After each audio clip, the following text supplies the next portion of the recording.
Pakawalan mo ako! Pakawalan mo ako! Uy!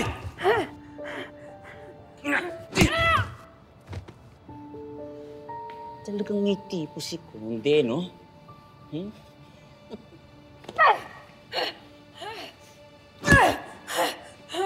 Hayop ka ba? Sasaktan ka na. Pero ang ganda mo pa rin, no?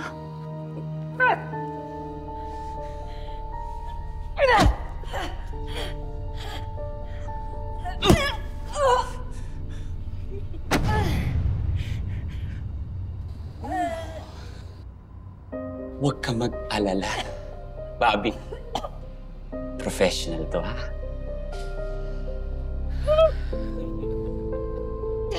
Pakawalan mo ako!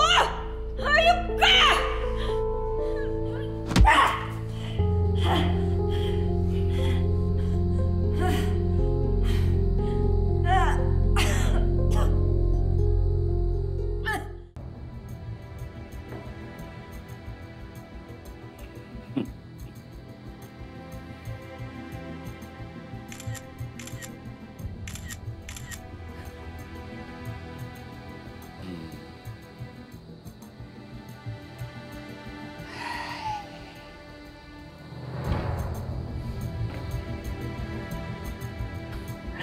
Send ko yung picture natin sa boyfriend mo, ha?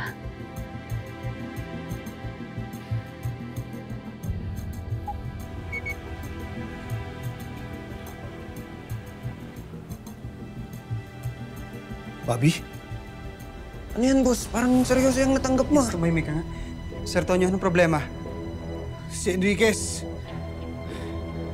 Hawak siya ni Mandong Orak. Ha? Paano naman nangyari yan, boss? Sir, sabihin nyo lang, ready agad kami rumesback. Hindi. Ako lang ang dapat kumilos. Gusto niya ako lang magsaharap sa kanya. Pero sir, pwede naman kami mag-abang lang.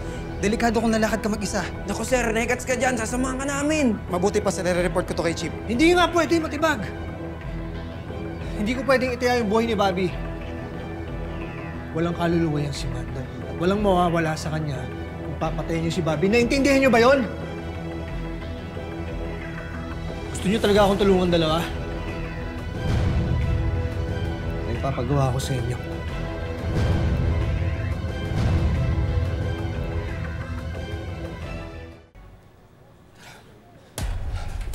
Nasaan si Matibag? May tinawagan lang, boss. Ano, boss? Sigurado ka bang kaya mo? Oo. Ayun na. Sir Tonyo.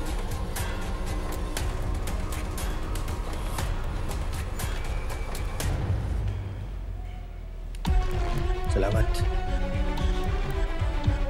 Sir Tonyo, pasensya na. Pero sigurado ba talaga kayo dito? Iba pa rin kung may nakabang na backup. Salamat sa pag-aalala ninyo. Pero ito lang ang tanging paraan para sigurado maligtas ko si Bobby. Saan ka pupunta, Conde? Ano bang sobrang delikado yung gagawin mo? Bakit hindi ka magpatulong sa amin? Sir, mawalang galang na po. Pero kung meron talagang nakakakilala kay Mando, ako yun. Alam ko kung paano tumakbo yung bituka niya. Naiintindihan ko, Conde. Pero hindi mo pa kaya. Hindi ka pa fully recovered. Baka mapahamak ng kayo ni Enriquez. Sir, hindi ko hahayaang saktan ni Mando si Bobby. Marami nang nabiktima yan si Mando. Kaya kung gusto niyo talaga akong tulungan, hanapin niyo yung ibang mga pugante. Huwag na natin hayaang madagdagan pa yung mga biktima dahil sa pagtakas nila. Sige, Conde, mag-iingat ka. At balitaan mo ako agad. Yes, sir. Sir, pasensya na. Huwag kayong susunod. Ako kasi pre. Tuloy ang manhunt. Sigurado ka, sir? Kung sa tingin ni Conde, ito yung best option para maigtas si Enriquez. Magtiwala lang tayo sa kanya.